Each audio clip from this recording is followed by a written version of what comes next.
అస్సలాము అలైకుం సహోదర మహాశయులారా, అతి త్వరలో మన తెలుగు రాష్ట్రాల్లో ఎన్నికలు జరగబోతున్నాయి.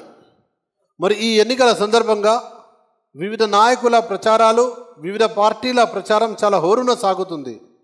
ఇలాంటి తరుణంలో చాలామంది అభ్యర్థులు మరియు వారి అనుచరులు ప్రజల వద్దకు వచ్చి, ఓటర్ల వద్దకు వచ్చి వివిధ రకాల ప్రలోభాలు చూపిస్తూ తమ అభ్యర్థిని గెలిపించమని లేక తమనే గెలిపించమని ప్రచారం చేస్తున్నారు.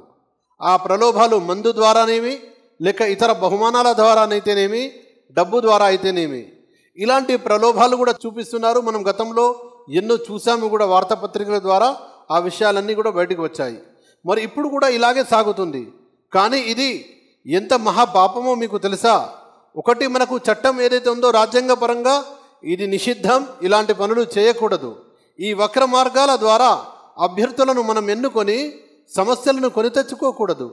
అదేవిధంగా ధర్మ మార్గంలో చూసుకున్నట్లయితే మానవ మహోపకారి సర్వమానవాళి ప్రవక్త ముహమ్మద్ సల్లల్లాహు అలైహి వసల్లం వారు కూడా ఇలాంటి పనులు చేసేవారిని.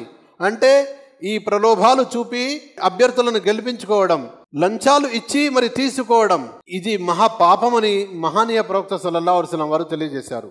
పార్టీల నాయకులు, అభ్యర్థులు, ఇతర సంఘాల వారు ఎవరైతే ఉంటారో వారు ప్రజల వద్దకు వచ్చి తమ అభ్యర్థిని గెలిపించమని, తమనే గెలిపించమని ప్రజలకు ఏదైతే డబ్బు ఎర చూపిస్తున్నారో ఇది మహాపాపం, చట్టరీత్యా కూడా నేరం. మహానీయ ప్రవక్త సల్లల్లాహు అలైహి వసల్లం వారు అన్నారు, లంచం ఇచ్చేవాడు మరియు తీసుకునేవాడు ఇరువురు నరక నివాసులే అని చెప్పారు. అంతేకాదు మరొక సందర్భంలో కూడా తెలియజేశారు, లంచం ఇచ్చేవాడు మరియు పుచ్చుకునేవాడు ఇద్దరు కూడా శపించబడ్డారు అని తెలియజేశారు. అంటే ఆ పని అనేది అది మంచి పని కాదు, చాలా అసహ్యకరమైన పని. మరి మీరు 5 సంవత్సరాల కోసం ఎన్నుకోబడే అటువంటి నాయకుణ్ణి కేవలం ఒక్కరోజు, ఒక్క ఓటు, ఏదైతే విలువైనటువంటి ఓటు, మీ ఓటు చాలా ప్రభావం చూపిస్తుంది, నాయకుని యొక్క గెలుపు లేక ఓటమిపై ప్రభావం చూపిస్తుంది. అలాంటి ఓటుకు మీరు ప్రజాస్వామ్యబద్ధంగా, న్యాయబద్ధంగా కాకుండా వక్ర మార్గాల ద్వారా మీరు డబ్బుకు ఆశపడి, మందుకు ఆశపడి, మరే ఇతర ప్రలోభాలకు ఆశపడి మీరు సరైన అభ్యర్థులను ఎన్నుకోక ఆ తర్వాత బాధపడినట్లయితే లాభం ఉండదు సహోదరులారా. కాబట్టి మందు మరియు విందు యొక్క ప్రలోభాలకు లొంగకండి, డబ్బు యొక్క ప్రలోభాలకు లొంగకండి.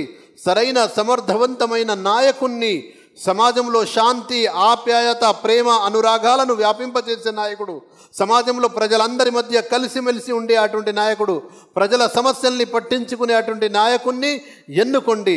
విద్వేషాలు సృష్టించేవారు, సమాజంలో తేడాలు చూపేవారు, కుల మత వర్గ పరంగా ప్రాంతీయ భేదాలు చూపే అటువంటి వారిని మీరు తరిమికొట్టి సరైన ప్రజానాయకుని ఎన్నుకొని మన రాజ్యాంగాన్ని కాపాడుకోవాల్సిన అవసరం ఎంతైనా ఉంది.